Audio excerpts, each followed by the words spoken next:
Welcome to Learning Photography with Duck. Here's your host, Duck.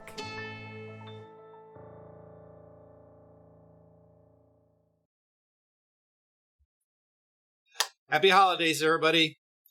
Welcome once again to another edition of Learning Photography with Duck. I am, once again, your host, Duck, and this is, sadly, the last session of 2021. So I guess it could be a good thing, it could be a bad thing, depending how you look at it, considering everybody's been dealing with, COVID isolation and having to wear masks. A lot of people are saying, thank God 2021 is over. Let's hope 2022 is going to be better. And that's me. I'm hoping it's going to be better. So anyways, I want to thank everybody for joining me today. Got a few things that I want to cover. But one of the things that I asked at the beginning of the month was if you were interested in doing the monthly challenge. I put it up where you set up some little scenario or object or something in your house that you visit throughout different times of the day, and you photograph it just to see how the light interplays on that subject. Okay. Yeah, I only got one submission. So I understand. What's that? One of those months now. Oh, I know. You know what? You're lucky you got that. Let me tell you, to be perfectly frank with you, I understand. I did not have time to do my own version of my own challenge. So I cheated. Sorry. I cheated. Yeah, there are only 4 weeks, 2 days between Thanksgiving Day and Christmas Day. So this is a tough year. Yeah, no, I know. But, and also, this was, the first time putting out a challenge to this group to see, how it would go. So, we'll see how it goes today. And, I'll get you guys feedback. And, if you think that it's useful, then I'll throw something up for January. And hopefully we'll get something a little bit better response. So, anyhow. I will say it was a tough challenge, and you hit the nail on the head when you first introduced it. You said it's going to be hard to find the spot. And I remember, because I'm the guy that submitted one, or I submitted 2 of them, and I did that pitch this morning. That's because I spent 2 weeks scouting out where I wanted to go, but because the season and stuff wasn't going to work out, and then I noticed when I took the picture of what to do that, you really need the right day, and I've been waiting for the right day for the last week. Yeah. It was a tough assignment, just the replacement kind of thing. Yeah, well, we're gonna be talking about it. I'm gonna want to ask your input on that, in particular. And even though you guys may not have, partaken in the December challenge, that doesn't mean you can't, do it whenever you want to give it a try. The challenge is there. You understand what the challenge is. There are benefits. You will most definitely learn something from it. So, if you want to pursue it, and maybe in January say, hey, I didn't get a chance to do it in December, but here is my submission. We'll still go over it. I'm not a stickler for gotta get it done, So, all right. That said, what I want to do... Ooh, where is my... Oh, my background camera is out of whack here. Woohoo! It has been very busy for me with headshots lately, as Brian can attest. He assisted me on a headshot shoot. We cranked out a bunch of headshots and then had to do some environmental work. So, anyway, what I want to discuss today is give you a little introduction in photo critiquing. Now, it's not something I've really dwelt on in the past, but I have mentioned the fact that if you ever get the chance to participate, like in a photography forum, one of the benefits of a photography forum is giving and receiving photographic critique on your work and other members' works. The nice thing about a photographic community, especially one that you find you fit in very well with, is that they tend to be very accepting. Most people in the community who participate in this interchange of critique are in it to learn, and they understand what the quote unquote the rules are about giving and receiving critique. All right. Now, a lot of beginning photographers, a lot of amateur photographers, and even if you've been, behind the camera for a while, but you just never quite put your work out there, it can be very, very scary. And it can be scary because, well, for a variety of reasons. But what I find is that most people tend to be very cautious and possessive about their work.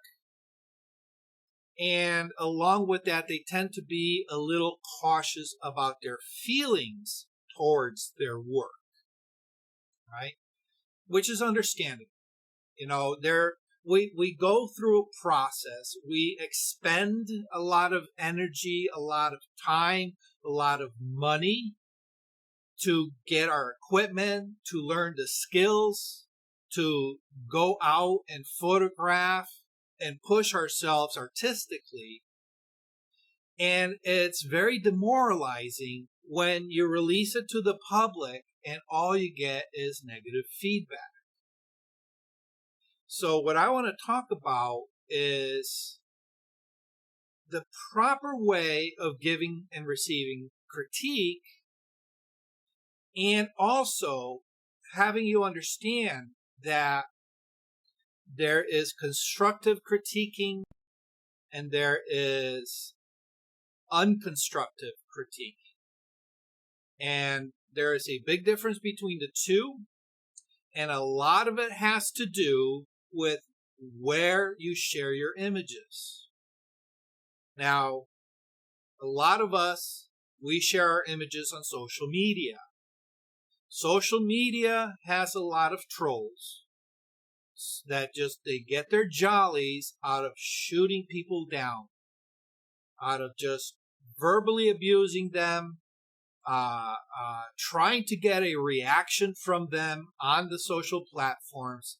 That's where they get their jollies. Okay.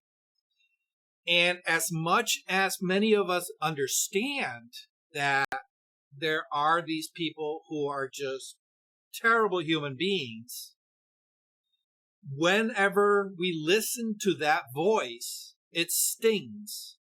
It's hard not to let it sting. So part of learning about critiquing is also learning to disregard that the tropes. Okay. Now, I was fortunate enough that I learned how to properly give and critique. When I was, I don't know, I must have been in my teenage years. All right, because I've always been a commercial photographer. And one of the things when you are a commercial photographer, whatever I created anything artistically, it was never for me. It was always for a client. So I had to learn very, very quickly to disassociate myself from my work and not take any of the feedback personally. And let me tell you, at very beginning, it was a very hard pill to swallow because I felt it was a very personal attack on my abilities, right? Not only my technical abilities, but also my artistic abilities, my ability to um, to interpret what it is that the client wanted, and it was just it was terrible, all right. And fortunately, I had some very good teachers and some very good mentors that stepped me through the process and said, "Look, you have to learn to disassociate yourself from what you create. Once you create it, yes, you create it in a way you create it for yourself, right? You're putting your heart and soul into the creation, but kind of in an analogy like a woman giving birth, once you release that child into the world, that child is its own entity. They're going to develop their own personality. And it's the same way with art that we create, whether it's, something that we draw or something that we photograph. Once we release it to the world, we really have no control over it. You cannot be a helicopter parent hovering over every single comment and say, no, you're wrong. This is what I meant.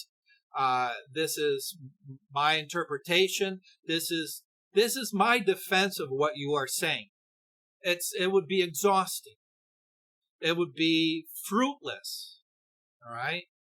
And it just, there are better ways to utilize your energy than chasing down everybody who says something negative about your image. However, if we let it go and we sit back and we listen to the comments and take it in, all right, objectively, not subjectively, if we take it in objectively, we can learn very quickly to kind of like filter out all the trolls and then just totally dismiss them. All right. Once we dismiss them in our heads, we're clear of that burden. We don't have to worry about that. We know where they stand. All right. And they stand somewhere way down in the bottom pits of our garbage heap.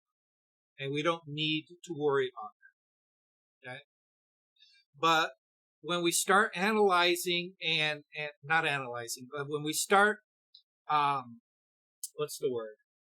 When we start identifying those voices of people who have something constructive to say about our work, then we can start piecing together a bigger picture.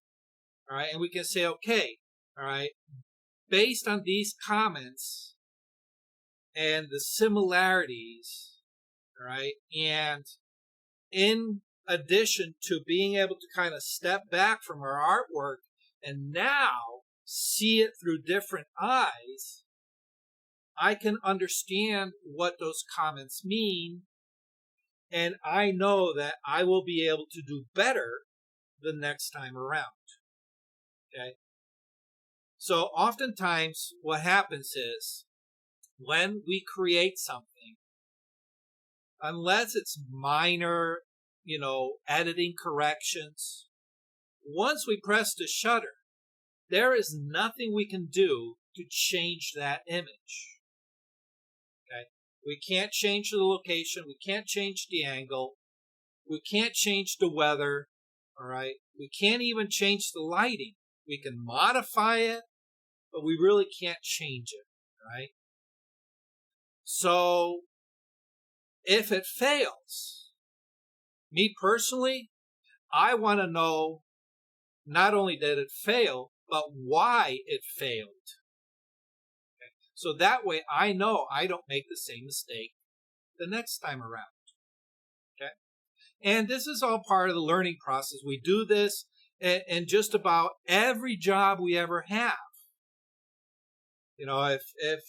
If you work at McDonald's building burgers, okay, and you forget to put the hamburger patty in the burger, you're going to be called out on it. Are you suddenly going to throw a temper tantrum and say, nobody likes my burgers? It was an artistic interpretation. No, it doesn't happen like that. You say, oh yeah, you're right. It was my bad. All right. I learned from it. I know next time I got to put the hamburger patty in. And it's going to make you a better hamburger maker. Okay. Yeah, bad analogy, I know. But anyhow, moving forward, we learn from where we failed. But for some reason, when it comes to something personal like art, we take it to heart, right? So hopefully, part of the exercise is not just in the photographic end of being able to put together a scene and analyze it, according to the challenge. But the other side of what I wanted to do with that is have you guys get involved in a critique, in a group that you're comfortable with, that you can, understand that you're not being personally attacked, that what we are doing here is going to be something that's going to improve your worth as a photographer. Okay? So anyhow, that's what I want to do. So now, what is the proper way of giving a critique? Or actually, you know what? Before I even get into that, let me back it up 1 second. Okay. The other thing that I've identified with photographers, or actually artists in general, about offering a critique is oftentimes what I hear is, oh, I don't want to critique somebody else's work because I'm not that good. I'm just beginning. I don't know enough to be able to give a proper critique. Okay? And my answer to that is always, always, always. You're wrong. You have enough knowledge to get started in critiquing. And what you're going to critique on is what you know. And this serves a couple of purposes. One, it reinforces what you know. And two, when you start verbalizing what you know, it makes it easier to start making connections with what you're learning, right? So you may be learning something, either a technique or an aspect of photography that just quite hasn't gelled into that lump of knowledge, that useful nugget, that tool that you can keep in your back pocket for yourself as a photographer.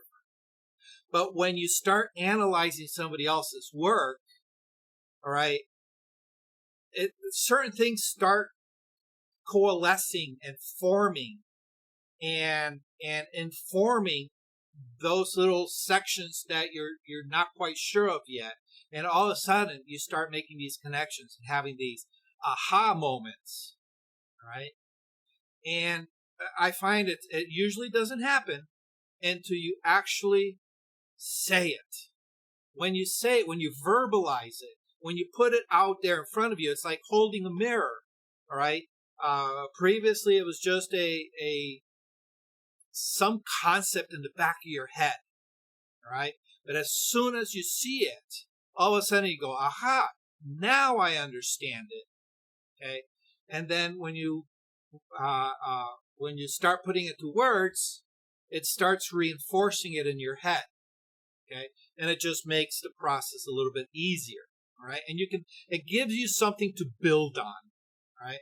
And that's what I want to start doing with you guys is start giving you just the practice, all right, of giving and receiving critique, but more importantly, to reinforce the tools that you have in your toolbox, okay?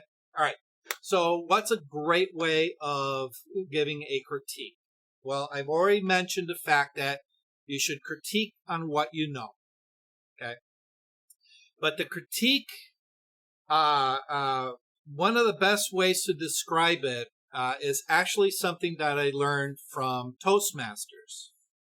And that's what what they call a sandwich critique, right? Where you start off with something that you recognize as a positive aspect about the work that you're looking at.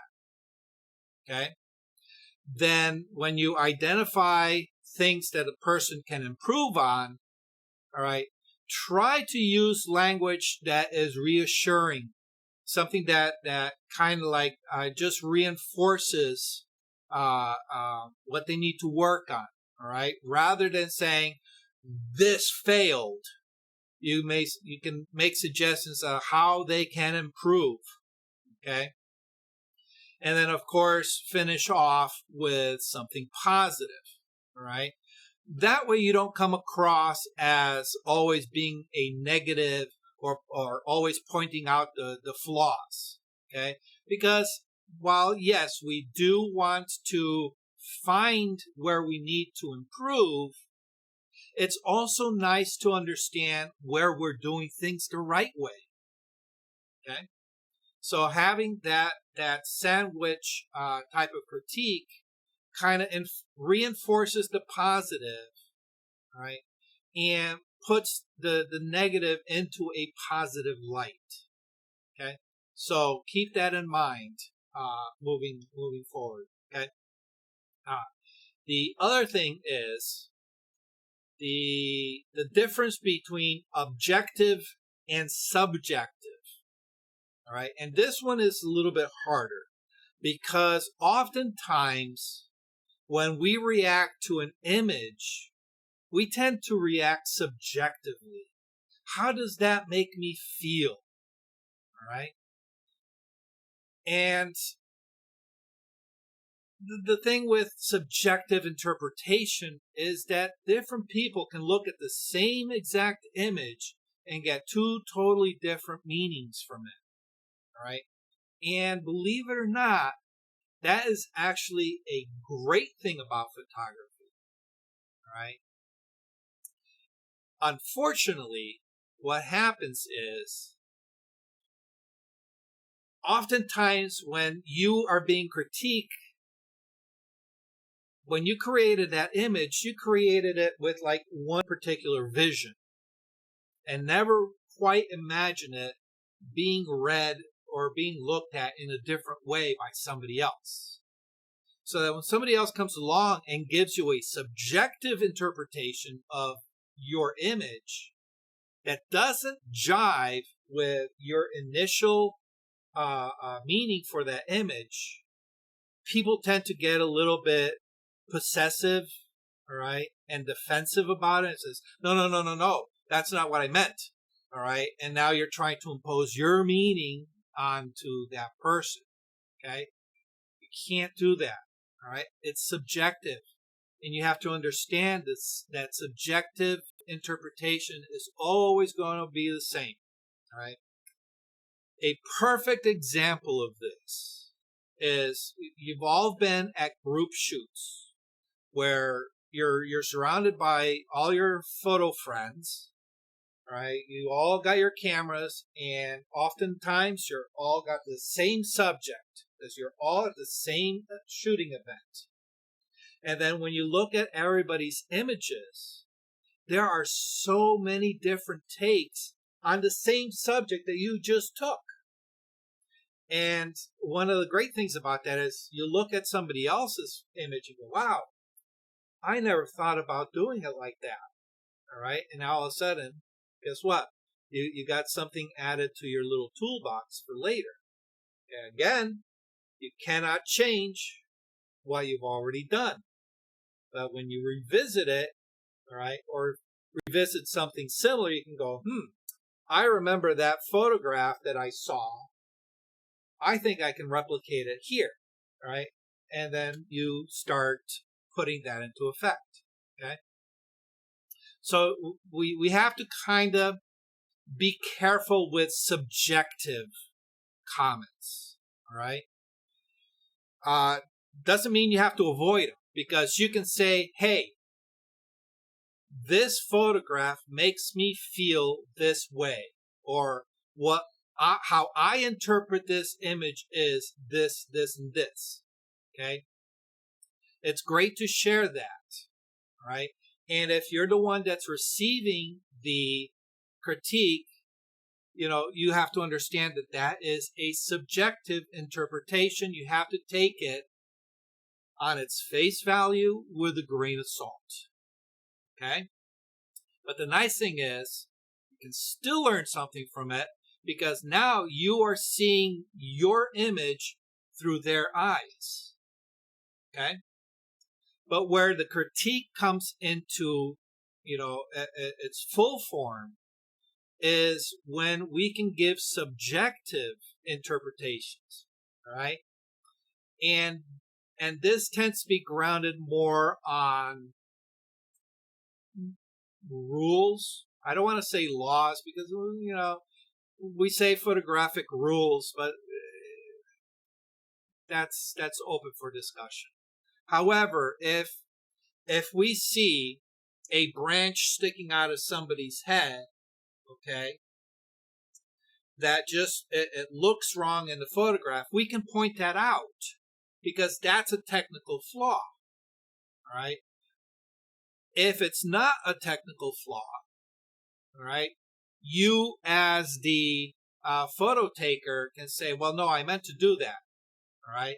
And then the person giving the critique can say, well, that's not how I read it. Perhaps if you had done A, B, C, and D, it would have read as intentional rather than as mistake.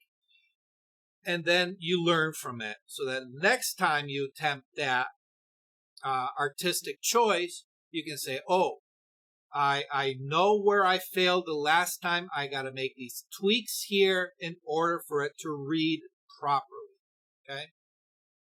One of the things that I find in a lot of photographs that get posted are crooked horizons. Crooked horizons. And I tend to point these out. All right. And it tends to be it's one of those minor oversights that a lot of people, as they're rushing to get the images out, they fail to see it. All right. And then I'll just, politely knock on their door and go, by the way, you might want to consider checking your horizon. Okay. So that's something that is technical, that is easy to point out. Okay. And you don't have to have a lot of experience as a photographer to be able to look at an image and say, oh, wow, that horizon's crooked. All right. And then you can point it out. That's an easy one. If the exposure is off, okay, that's something that is easy to point out. Okay. If the color is off, that's something that can be pointed out. Okay. All right. So anyhow, what I want to do is I'm going to, since Brian was the only one that shared an image, he actually shared two. What I'm going to do is I am going to first see where I put it. Oh, yes, there we go. I'm going to go ahead and share his image, and we're going to start with Brian. What I want you to do, Brian, is kind of talk about the image, what your process was, what challenges you encountered, maybe, what you learned from it, and how you would go about doing it different the next time around. Then, if anybody wants to give a critique, right, this is a great forum to practice in because it's a safe place, okay? And then you can give your critique of his images. Sound fair? Yeah? Okay. Let me go to the desktop. And I'm just going to go ahead and share that. Let me take myself out. Okay, Bri. Tell us what we're looking at. Okay, what you're looking at is my bedroom, my bed, and my side table, and this particular room has a lot of light in it. Oops. And it's a southern-facing room, so it's a lot of windows and a lot of light coming through. And I know so what my challenges was coming up with a solution for the challenge. I was originally going to set some object up in the kitchen, but because of the time of the year and other stuff going on in the kitchen, I couldn't do that. Now, what I've noticed about this place, this thing here, is through the years, if I walk through at certain times of the day, I'll see some really remarkable shadows. And so that's what this is, and it's interesting. These time frames here are only, it's not throughout the day. This is only a couple of hours apart. 9:15, probably around 11:30. So. All right. Okay. So between the first one and the last one, so it's about 3 hours or so. Yeah, I think so. Yeah. All right. And the light is totally different. Did you close the shades or something to No, I alter? did not. Oh, wow. Okay. That's why I've been actually watching the room for the last few days, but why I did it was that third picture is kind of how it looks for the rest of the day. Right. And I even tried getting up the first thing this morning to catch it as the first hit. Good show. Okay. Cool. All right. What lesson did you learn? So this is a different kind of. As I was doing this, we may have mentioned it before. There's a movie I saw years ago called Smoke. Harvey Keitel, the smoke shop. But what he would do is he would go out in the front of his store every day and take the same damn picture. The same shot, and he had 20 years worth of pictures. Right. So I think this type of thing here, what I would learn if I was going to try and pursue this, is that I really need to set my camera up and have it there in the room, and keep an eye open for when one of those shadows looks really good. Okay. That's really what it is. And otherwise, the other part I think to show the third picture there is that without all those shadows, it's not really exciting. Exactly. Yeah. The shadows that's why I said in my email that the shadows almost become front and center. I've got another one somewhere that I did a couple of years ago. It would be one of those ones that go, okay, I want to put this one in an art show. Yeah. Okay. Cool. Thank you. Anybody want to give a little critique, or maybe, you know what, even if it's just an observation? Anybody? Nobody wants. All right. I'll break the ice. Okay. So the one thing that I noticed within the three images is that I'm presented with a similar scene, but it's hard to determine what the subject is. All right. So the way I interpret it is the subject in the first two images is definitely the shadow on the wall. All right. That's the thing that really stands out to me. And the reason it stands out to me is because, the rules of photography, where bright areas tend to attract our eye more than anything else. Right. And of course, the light coming through the window, creating this, really cool silhouette, is what really stands forward. Right. So if I were to look at the first image alone, I would identify that that light silhouette as being the subject. Okay? Even though there are physical objects in this scene, those tend to get pushed to the background for several reasons. One, they are very small within the frame. There are a lot of them. All right, you have, what is that? What's that hang on the wall? Is that a mirror? Or is that? I can't tell what it is. It's a mirror. It's half a mirror, actually. Okay. And there's that really cool looking fish hanging off of it. Right. You have the clock and the lamp and the Kleenex box and the books and the side table and the bed. Okay. So there's a lot of elements, but they're all small within the frame, and they're all competing in a sense for any type of individual attention. So when that happens, when you have a lot of a lot of singular elements all clumped together, we tend to see it as a whole. Okay, so for example, if we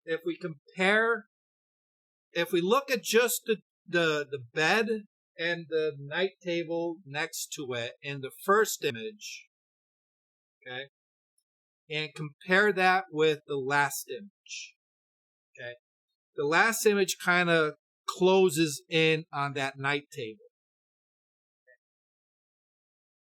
whereas the first image, it's a much broader view. Okay, we tend to group things into some kind of natural grouping. Okay, so even though there's a lamp and a clock and a Kleenex box and books, all right, and a table, we do not see those as individual items. We see it as one group, a night table with items on it. Okay? So when I look at that first image, I see two things, a bed and a nightstand. Okay? That's just the way our mind works. Okay? So because also they tend to be something that we're very familiar with. All right, we have variations of this in our own home. Okay, so it's not anything new that we're looking at. Right, it's as they would say, it's something that's ubiquitous. Okay, so for me looking at this, I've seen a bed, I've seen a night table. All right. But what I haven't seen is that really, really awesome light hitting that back wall. Right? So just in terms of objects and interest, what I see is the interest in the light, not necessarily anything in the room. Okay? The room is just adding a sense of place, adding atmosphere, adding, some kind of visual interest, right? Because if we were to take that very same light coming through the blinds and put it into, maybe a living room, and there was a couch there, and a TV, all right, I would get the same impact from the light, not necessarily from the room, right? Hope that makes sense. Okay. But now if we compare the bed and the nightstand, right, in the first image to the last image, okay, because you've isolated it just to the nightstand, all right, our attention now focuses from multiple items to one singular item that we recognize as a night table. And again, we don't discern that, there's a lamp, there's a clock. We can see that those things are, but we group them into one lump called a nightstand. Okay? And you actually said it yourself, by itself, it's kind of boring. All right? what elevated the first image was the light, or that interplay of light and shadow on the wall, which is now missing from that last image. Okay? So suddenly it's lost impact, because now we're just presented with something that is plain, it's ordinary. We all have, a variation of this in our own home. Okay? The element that created the interest has now been removed. Okay? But the purpose of this exercise was to have you see how light interplays with our subject. Okay? And hopefully you can now visually see how the light became its own subject in the first image, and how without it, the last image kind of just loses that impact. So we can see the importance that light plays on the image. Make sense? All right. So yeah, I definitely, oh man, let me tell you, you got a cool window in that room. I'm sure when you're laying in bed and it's coming in and hitting you in the eye, it's probably not that cool. But photographically, that's pretty interesting. Now, And like you said, that I think the purpose of the third picture, it really just serves to point to the other ones. but you know what? That's exactly what this exercise was supposed to do, is make you look at light in a slightly different way. I understand it was a little bit rushed. It would have been nice to see some kind of other interesting interplay of light, maybe on the last one, but it's a learning process, right? Okay, cool. Anybody else want to offer up a commentary? Anybody have a counter argument to what I presented? Show that again. I just have one thing that I like. Picture. You show Brian's picture. There's one thing I like with one picture better than I like with the other. What do you mean? There we are. Okay. I like the fact that that's a lamp or piece of metal. The first picture, it's between the two windows. Yeah, I guess that's a lamp. Yeah, it looks like a lamp.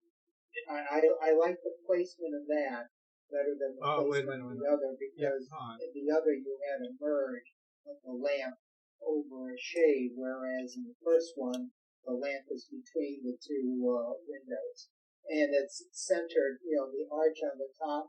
What do you call that on the window? You see the arch on the top? It's in the center, so the symmetry is good there. Yeah. Oh, absolutely. Yes. Okay. Well, you know what? Let's ask the photographer. Was this placement here intentional when you took this image? No, it wasn't. And like I said, the light moves across that wall, so I was just snapping. Okay. And I didn't even think about the fact that lamp was in the middle and the symmetry was talking about. Okay. So it's a happy accident then. Yeah. And to his remark about the middle picture, I agree. And that's why I think that the nature of this little wall here, it's one of those things where there's 365 variations, Yeah. Plus for 2 hours every day that they're possible. Yep. I've got one somewhere that is pretty damn cool. The one problem with critiquing, like entering a photo in a contest, critique. In a normal, a judge has 30 seconds to look at it, and the judge has the title of the picture. In the New Haven Camera Club, it's worse than that. You don't get the title of the picture And there were a couple of pictures I would have scored at least a half point higher had I known the title. Yeah. See, no, that's all right. Me personally, I hate that. I hate it because most of the time you're never going to see, or you're never going to have somebody telling you the title of what you're looking at. So that should never influence how you interpret an image. But that's my take. The problem is that, I think of a storytelling thing. That's fine. But my second part, what I was saying is they use the word maker. The maker or the photographer could be communicating something to somebody. Like I may want to have a picture or communicating something to you guys. I may have to write a paragraph to explain it, or a sentence to explain it, or whatever. in competition, how the judge, you're not explaining things to the judge, and the judge is taking its interpretation, and the maker's interpretation may be something completely different. Yeah, and to be fair to you, that's your journalistic background influencing that decision. That's the journalist in you speaking. That's a problem I have. I know I have that problem where I come from a different background, and I know, and I realize that. Yeah, when it comes to imagery, especially artistic imagery, the image needs to stand on its own. It should stand on its own from the very get-go. However, as an observer, as somebody who is taking in the art, all right, it's always nice to have those added bonuses. Okay, it's like watching a movie, all right, and a movie plays out in front of you and it tells its own story, and then you buy the DVD and you go behind the scenes and the alternate endings and the art directors and the photo directors commentary as to why they made the choices. All right, those are always fascinating and helps to expand what you looked on, but you still have that initial viewing that's always going to be the first thing you respond to. So but anyhow, awesome. That was great. Thanks. Anybody else want to say anything? Comments? All right. I'll say one more thing to his comment. If this thing I did and I was, gone, and I had the right photo and it had passed all our muster and I was going to submit it to some photography event, this particular one, I'd be hard pressed to come up with a name. I can see where names would work on some of it, something like this. I don't know what I want to convey if that was the type of thing to put to it. Yeah. Well, the other thing I wanted to mention here is that oftentimes an image like this,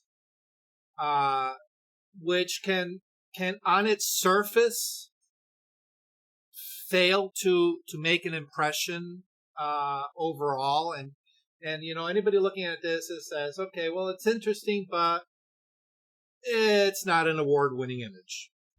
Okay, however, and you can either agree or disagree with that. However, all right, when you start analyzing an image on a deeper level, you can say, all right, I love the interplay of this light. All right, I love the interplay of this light on this wall with this bed here. So imagine if I placed a person maybe sitting on the bed here, all right, smoking a cigarette, all right, and we have the smoke just kind of filling the room, okay? How would that light behind the subject accent that subject, all right? Because right now, without a strong subject, the light becomes the subject. But if we were to place a stronger subject in this scene, now all of a sudden, you have the light that is emphasizing that subject and creating a much stronger image. Okay, I can picture, adding maybe a touch of grunge to it and converting it to a black and white image. And that would be so cool. That would be awesome image. And now all of a sudden, you've taken an image that on its own is, all right, to something that's like, wow, you did that? Okay. So you can use exercises like this as a springboard for ideas, because there is nothing that is going to prevent you from revisiting this scene right here and playing with it, Maybe get your wife to sit on the bed, okay, and see what it looks like. Okay. The interesting thing about daytime light, and there is a certain place where I want to take a picture at this time of year when there's snow on, and I'm looking at the first two pictures that Brian has here. If you wanted to duplicate it, like let's say Brian likes his first picture or likes his second picture and say, yeah, I want to do that again just like this, but I want to change something else. Yep. You have to wait until 24 hours later, maybe 23 hours and 59 minutes later, to get the exact same thing. Okay. If you want the lighting to be like this. Yeah, what's wrong with that? No, I'm just saying, you just have to think about it. Oh, yeah. Well, if you were to take a picture, let's say picture number 3. Let's say he didn't like it and he wants to do something with it. He can do it 5 minutes later. But if he wants to do picture 1 or 2, he's going to have to wait another 24 hours to do that again and hope to have the same kind of outdoor lighting. Yeah, well, that's fine. But, and actually that brings up a good point, Bill, is that oftentimes, as photographers, we kind of see our world as an opportunity that happens and we just kind of record it. All right. And what differentiates a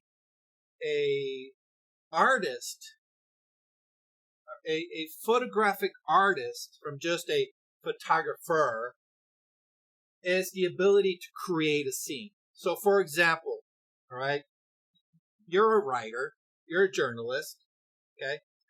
You write a short article, all right? How many times do you write it and then just immediately send it out? Probably very, very, very seldom. Very seldom. Yeah. What happens to that article? It sits, you give it a day, you come back to it, you revise it, you edit it, you change the concept around a little bit to make it a little stronger, okay? You never ever send your first draft out. There's always going to be some kind of editing to that article.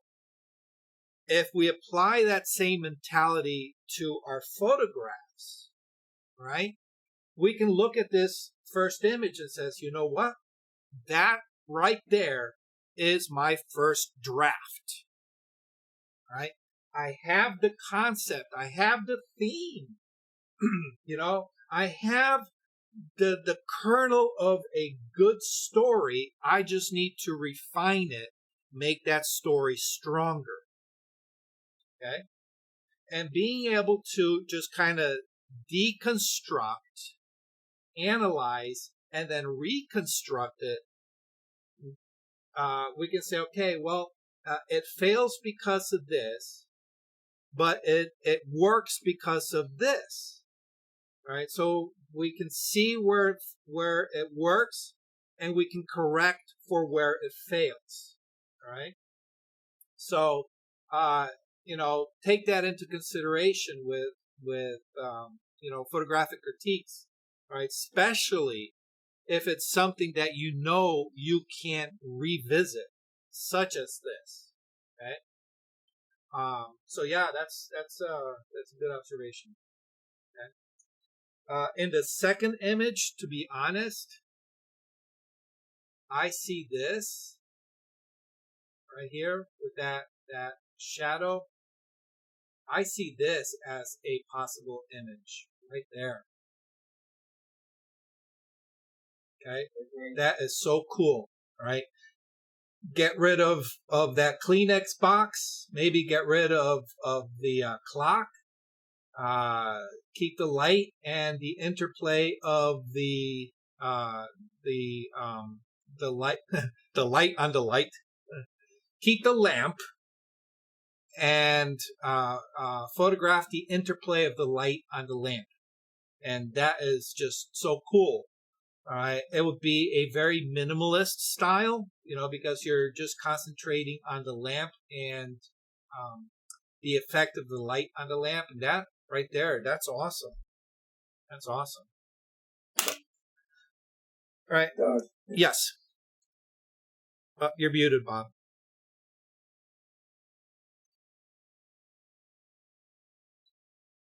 Did you want to say something, Bob? Okay. Yeah, I'm sorry. I put myself on mute. I noticed a color shift between the wall going through.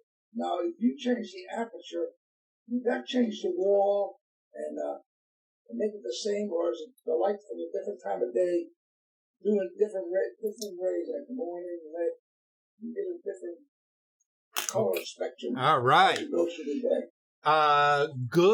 Good pointing that out. So that right there is an objective critique. All right. We discussed subjective and objective. That is an objective observation, and you're absolutely right. That color shift could have been corrected for, but more than likely, I was not there, so maybe Brian can fill us in if he changed his settings between images. But just on my experience, I would say that is the effect of light on the sensor and how the color of the light has changed as it dropped over the either raised above the horizon line or dropped below the horizon line. Brian, did you want to say that in the first two, Lightroom you get that red because you've blown out your color. Okay. Maxed it out. That was going on very close to that in the top part of those first two pictures. Now, I also was doing some things to those pictures, even out of the camera, are kind of dark. So I did some lightening and I did some other stuff to try in the third one. But, yeah, that's a hard color shift because that's some direct white light coming through that wall. Right. I mean, this time of the year, it's almost hitting it at a perpendicular, so it's pretty straight light in there. So. Yeah, sunlight tends to be, depending on the atmosphere outside and what it is reflecting off of, sunlight can have a wide array of color to it. Everything from being very, very warm to, a more neutral to a blue tone. So, but Bob, that's a good observation, is that color shift would have been something that can be easily corrected in post-processing to make all three kind of sort of match each other. No, that's not what I was driving at. I was driving at... Oh, you wanted to know more of a technical... Is the light from the sun at different angles, does that cause different light to filter through? Yes. Different, yes. Absolutely. Absolutely. All right. Anybody else want to give it a try, or we go to the next one? Because the next one, let's see. Next one is also by Brian, and what he's done is he's just selected that little fish that's hanging on his wall. Now I know how you knew it was a fish. I couldn't tell the first three. Yeah, I know. I cheated. But the interesting thing is, when I was looking at that, I'm like, I would have loved to have just seen the effect of the mirror, and look at that. You did it. Yes, he did. Absolutely. Actually, that fish by itself is so cool and interesting that you could have very easily done this whole exercise just with that fish. Right? Remove it off the mirror and place it somewhere where it receives different light and photograph it. You're right, but it's interesting. This is a neat fish, and it's very colorful. And it's almost, I did the same thing with this one. I had the third one almost untouched so you'd see how neat it was. But as bright as that is, it was amazing. That's why I had to push some of those colors around, because they were disappearing into the other green and the other stuff. Yeah. Yeah, it's kind of interesting. Yeah. And part of it, is I understand that this exercise was a bit rushed for you. But it's a great exercise because it lets you now kind of see where you could have done X to make Y better. So for example, taking the fish down and using it as its own subject. Okay.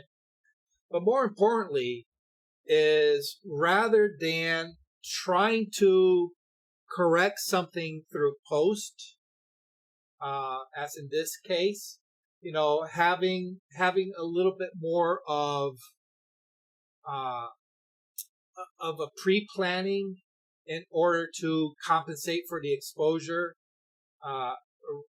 and the right from the beginning, would have altered the look of these images. Rather than coming back to the image and say, okay, let me pull this element out. If you had planned for that element from the beginning, it would have been a completely different result. Follow? Yep. And let me ask you this then on that.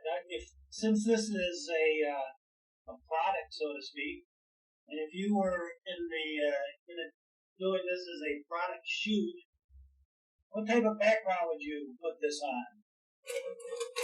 Just the fish. If you were gonna, doing some catalog work. Well, I really wanted to show it off as art on its own. I'm the guy that made this fish. One cool thing would have been to use your large screen TV, put some kind of underwater scene on it, and shoot it so that the TV's a little bit blurred, and have the fish right in the front. That would be cool.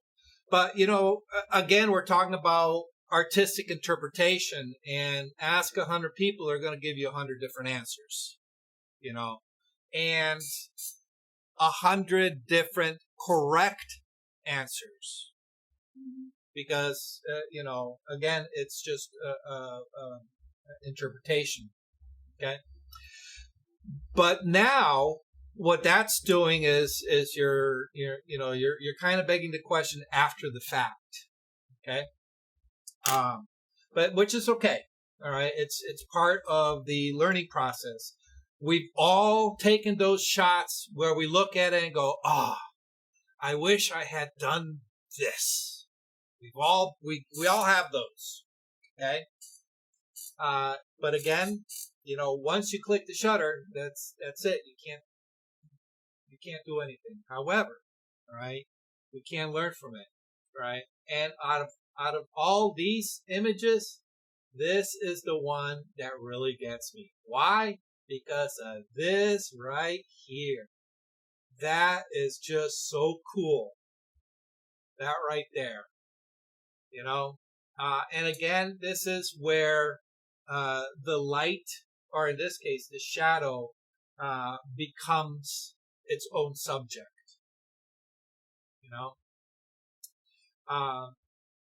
So you can take this concept and say, okay, how can I make it cleaner?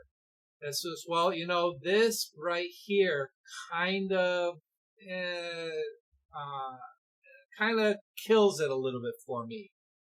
How can I get rid of this? Well, we get rid of the mirror and just have the fish. Okay? If we suspend the fish, and now we have just the silhouette of the fish playing, its shadow on the wall.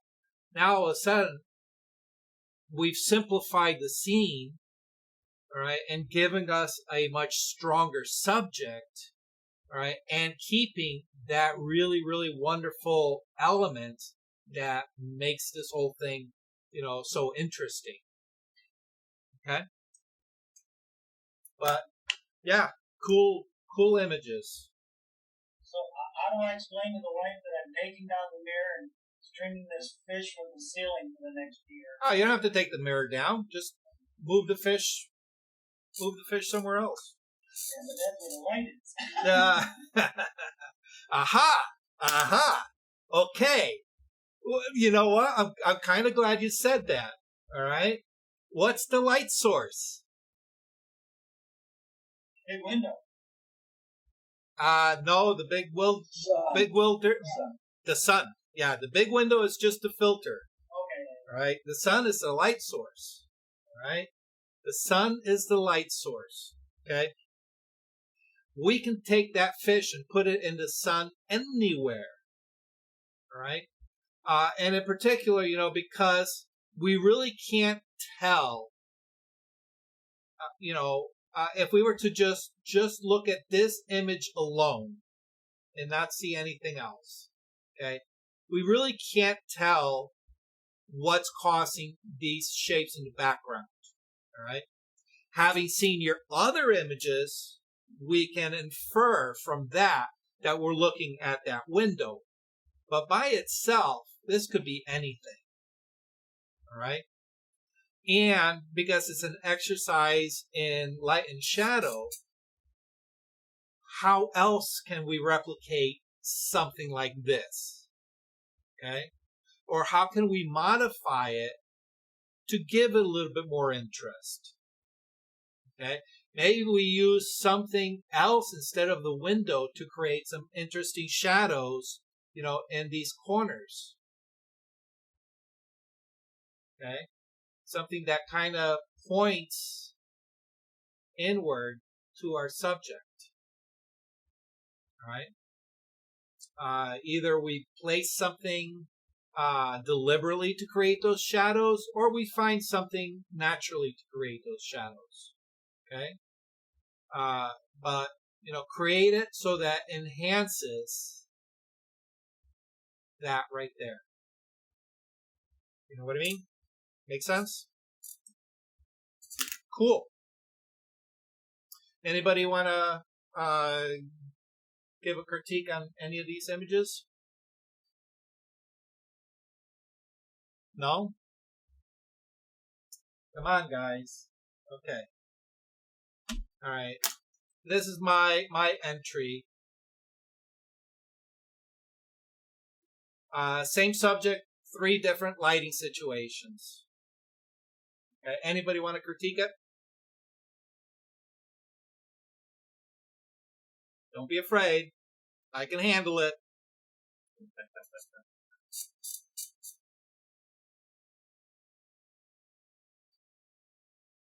Anybody just want to make general comments? What you get from it? Okay, I'll make some. Okay. I guess from an objective and just as these are studies in shadows, the picture in the lower right just looks blown out. Yep. Like it shouldn't be there.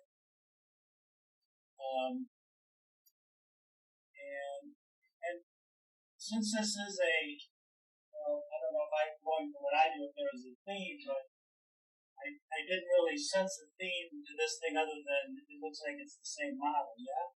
Correct. Okay. But taken on different days? Correct. Yeah, different. Yeah, it looks like different. But, so, and I guess I'm looking at it as more than as a showing it as three pictures, but the color balance and all the other things don't seem to go like blue with the red dress on the other one. If you Awesome. Yes. In the pictures. Yes. And I starts getting red. Now in the upper right hand one, the white bit of white there on the right side. Okay. To me, like pulling me away from all the rest of the stuff. You see what I'm Yes. saying? Like, cool. Okay. Awesome. Awesome. Those are all solid observations. Yes. So like you, I kind of rushed this. I have been kind of busy to put something, together. So thematically, the only thing that's holding this thing together is the fact that it is the same model. You're absolutely right. Everything else beyond that completely falls apart. And that was an awesome observation. Okay. And you kind of touched on how that could be fixed. Do you recall what it was that you said, how it might be improved?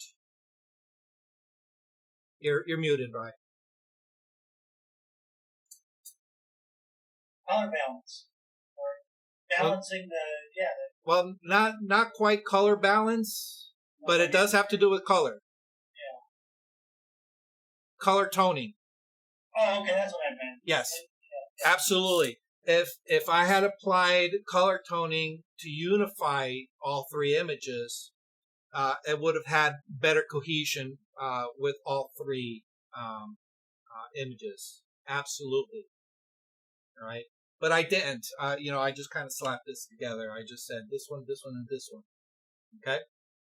So now I can take what you just said and says, okay, well, that is something that I can fix in post-production. So I can go back to this image and say, okay, I'm going to apply what Brian just said and apply a unifying color over all three images in order to unify them. Okay, that is actually a very simple fix. Okay, because it doesn't require me to go back and reshoot anything. Okay, so yes, that was fantastic. All right. As far as the bottom one, okay, you said it was a little blown out. Okay, that's actually done on purpose. The bottom one is a high key image, where the one above it is a low key image. Okay, so if we were to take just the top, the two images on the right hand side by themselves, it would have been an interplay of contrasts, high key, low key, right? Also cool and warm, okay? That would have been a completely different exercise. Okay. So, but your comment on it blown out, I don't know. That can be argued, and the argument would probably stand, right? Because that one is a little bit more on the subjective side, right? Not quite technical, because, right? And this is my my defense of that comment. Okay. If we look at the true tone value of her skin, all right, it's properly exposed. She is properly exposed. The background is blown out. Okay. But I don't care about the background. The background isn't what was important to me. What was important was her as my model. Okay. And, the colors are a little bit muted. They're a little bit washed out. That's something that I did on purpose. All right. And hopefully that reads that it was done on purpose, because I applied that wash to the entire image, not just on her. Okay. So anyway, does that make sense? It makes sense what you said. All right. I have to refine my comment. The whiteness that's on the right hand side. Yep. That I was calling that when I was like blown out. Yes. Whether it's that or not, to me it sort of distracts from her.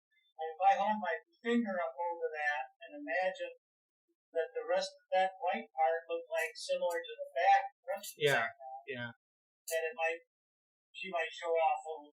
It's almost not so much blown out, but that white is, in my mind, distracting from her. Okay.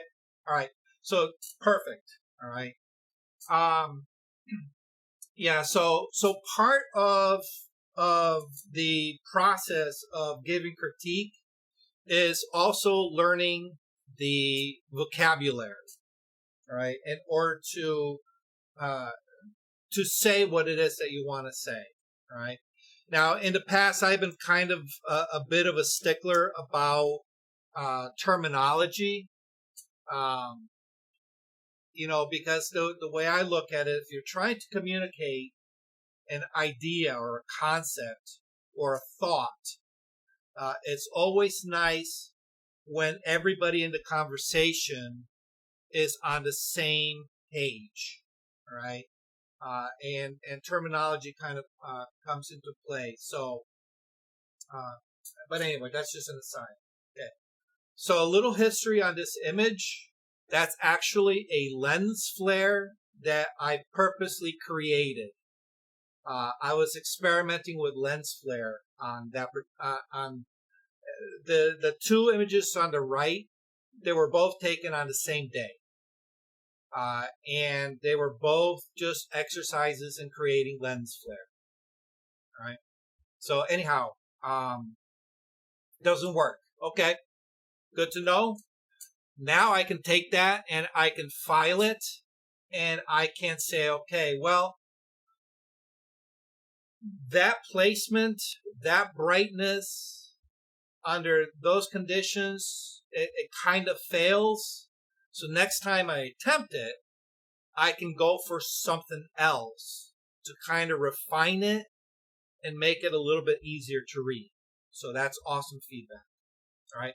And you also made a similar comment with the lens flare and the upper image, kind of pulling the eye, away from the model and out to the edge. And, I totally agree.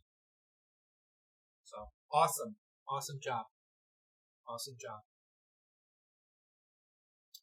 Anybody else want to give it a try? All right. If we do this again, I want to see some of you that were quiet this time around give an opinion. All right. I will say I like the one on I like the very case of red and the one on the left. Yep. Because it makes my eyes circle around. Like there's the deeper red at the bottom of the book. Her shirt's a little lighter, and then there's the red print. There's also the red lights. Yes. So my eyes keep circling through the book. Yeah. Thank you. That was actually done on purpose. I boosted the reds specifically for that. Thank you. That's awesome. And I didn't even notice that at all. But it is cool. Now that I pointed out. Well, you may not have picked up on that, which is okay, but you did pick up the fact that the color grading on all three did not match. So, which is in this particular exercise the more important of the two. Not to disqualify what Jill just said, but in context, we have to understand in context. One's a stronger comment than the other. So, awesome. Okay, let me scoot out of that. Switch back to my chat. All right, so hopefully you guys learned a little bit something about maybe not necessarily giving critiques, but hopefully how to look at images in a slightly different way. All right, and that's the whole purpose of these lessons, is just get you guys seeing photographs in a different way, and just putting more tools in your toolbox that you can pull out of your back pocket the next time around. Okay. If anybody has any suggestions for a January challenge, I'm all open for ideas. All right. I got till the end of the month to come up with something, so drop me a note. So You can always pull out your deck of cards. I can. You're right. You're absolutely right. Like the Jill challenge. The what? The Jill challenge. You can get a picture that looks like a ghost somewhere. Jill, yeah, you want to do that? We can do that. I already did. Well, yeah, you'll have to come up with a new one. You can't use that one. All right. And to be fair, I can't pull the one that I did a few years ago either.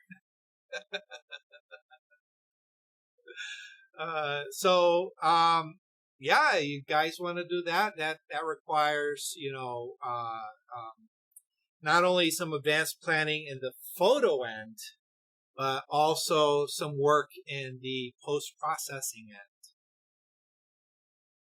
And what's nice about something like that is you get to see different interpretations of how, different people approach the same subject, or the same concept, I should say. Anybody want to second the ghost? Yes? No? What's that? Oh no! Hey, I asked for suggestions. That's exactly, So, Brian suggesting it. Anybody want to second it? Yes? No? Maybe? Everybody's being quiet today. What the heck?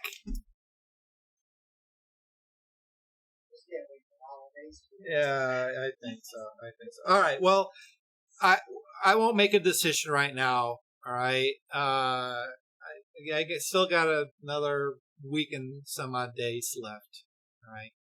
But if anybody has other suggestions, go ahead and either shoot me a message through Facebook or email me.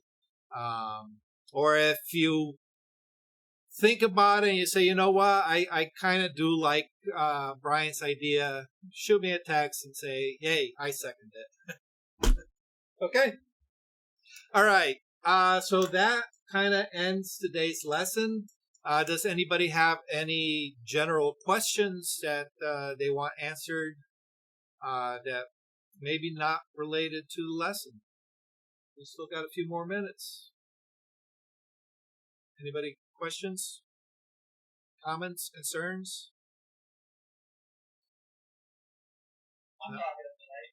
So I'd like to share, especially with Jill, and I think it's Bill. Bill, you're the one that you judge for the New Haven Club? Yes. Mm-hmm. So what I want to do in 2022 is I want to get a couple of photos that I either haven't taken or have taken and submit them into some sort of art show or photo show or something. I feel like I've been futzing around with this thing for 50 plus years, so now I wonder what I should do with it. In those cases, you have to be a member. However, there, and Doug knows this, Milford Photo with the Milford Art Council, and I will tell you guys when I get an email from my venture, they have a contest every year. They have an exhibit every year. It used to be in person, and the last 2 years it's been virtual. There's another one in the Guilford area, Brantford area. It's called Shoreline. Yep. They're very big. If I hear of any, I will pass them on to you. Jill will probably know of this too because we get noticed in in fact, somebody did post something. Mark posted something on Facebook. When I first got back into photography, I came this close to joining the North Haven Club because I was doing some work for Laura. Yeah. North Haven. Yeah, the North Haven Club is very, very active. I love that club. That's how she wanted to know me about it. And I did the doc and other stuff, so I didn't pursue it. But like I say, and like this thing we did tonight, I did this because it was an assignment. Yeah. So I'm looking for something like that. Okay, here you got to have this done by this date. It's got to have this kind of specification. And I just want to start doing some of that. So that. Yeah. The other is the Bridgeport Camera Club. They're fairly active too, but yeah, if you want to get into competitions, I would recommend getting involved with one of the local camera clubs because they do the monthly, challenges, which is a great way of stepping into it. When you start going to more of a regional competition, like through the Milford Arts Council or the Shoreline Arts League, you're competing on a higher level against a lot more people. So that tends to be a little bit off-putting when you're first starting off. So my recommendation to you is start local with a camera club. Here's a website for you. Mark Batista posted this. It is in pencil paper? Yes, I do. Okay. nyartcompetitions.com. That's all one word. nyartcompetitions.com. And he said it's the Chelsea International Photography Exhibition. They're taking submissions for their 2022 show. Yeah, he's very active with a lot of these shows by submitting, and he's gotten some awards for some of his really awesome photos. Mark is an artist. Yes. And he's a photographer, but he's also an artist. Yes. And he's given a lot of workshops in photography about art, and he takes the time to set up the tripods, set up the lighting, get the shadows right, get the lighting right. He puts a lot of time into it, more than anybody else I know. Well, that's part of being an artist. And that is why he wins a lot of these things. Donna, another member of the group, also wins a lot. Mhm. She does a lot of black and white stuff. Remember, she won with the hands. Remember the working hands? Yes. She does the texture and the black and white and the grittiness of the hands on the tools. She won for a photo like that in Milk for about 3 years. Yep, 4 years that's the one I judged. Yeah. Yes. Yes. Yeah, but that, that also touches on the fact that, to get to that level, you have to make the photograph. You just can't take it. You have to make it. But yeah, I love Mark's work. I've seen Brian's website. I can't remember it exactly, but you have a graphic arts background, right? I'm a graphic arts wannabe. Okay. You must have something in your portfolio. Like Doug said, joining the group is a good idea to start with. Okay. Yeah.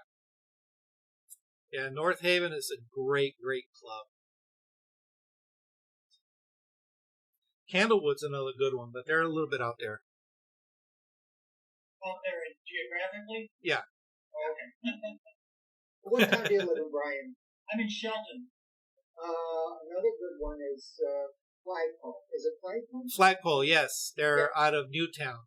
They are very good. Yeah, so there you got a choice, Bridgeport, Camera Club, Flagpole Sitters, I think was their original name.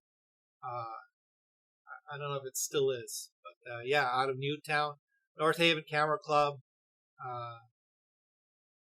There used to be one in New Haven. I don't think they're there anymore. Is it? Okay. Oh, okay. I haven't heard from them in a while, so. They have a location problem, and I'm told they're meeting in a place in North Haven now. Oh. That's what Joe Whitworth told me the other day. Okay. It's like, how can you have the New Haven Camera Club in North Haven? That's going to be a little confusing. Yeah. So weren't they meeting in Hamden before anyway? Yes, they were. I think they lost that place. That was the place that we had a couple of things there, and they didn't want to have us the second year, but they did, and then New Haven was having a fun. One good camera club, unfortunately, it's in the Hartford area, is what's the one that meets in West Hartford? Charter Oak. Oh yes, Charter Oak. Yeah. Yeah, they meet at the North Haven Congregational Church. Okay. The New Haven one. Well, Doc, when we had the meetup, and when I were in that meetup with, the two Sues and me, I met the minister at North Haven at the Episcopalian Church, and I had him on my show, and I wanted to get good with him because I'm told he's a photographer. Unfortunately, he got transferred to someplace else, and then I joined North Haven. This was all before I joined North Haven because I wanted. The worst thing about camera clubs is trying to find a place that will give you a reasonable price to either meet or have a photo shoot, and not be a library where you have to leave by 9 o'clock. And that's it. Yeah. Yep. Yeah, but there are options, so all you got to do is just look for them. Awesome. Anybody else got any questions? No? No questions? All right, I guess we can call it a show. I want everybody to have a very safe and very happy holiday season. I'm actually going to be photographing a bunch of kids sitting on Santa's lap tomorrow, so that's going to be fun. Have fun. At a community center. Oh, God help me, yeah. Santa's Community Center. Hey, Doug, you have to show us the outtakes.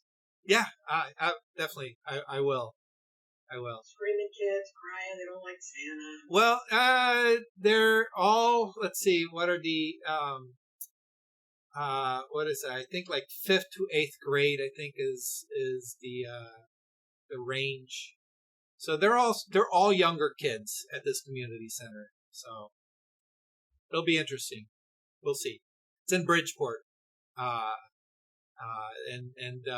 It's organized by one of the churches there, and they've had really, really good success with it in past years. So I'm looking forward to it.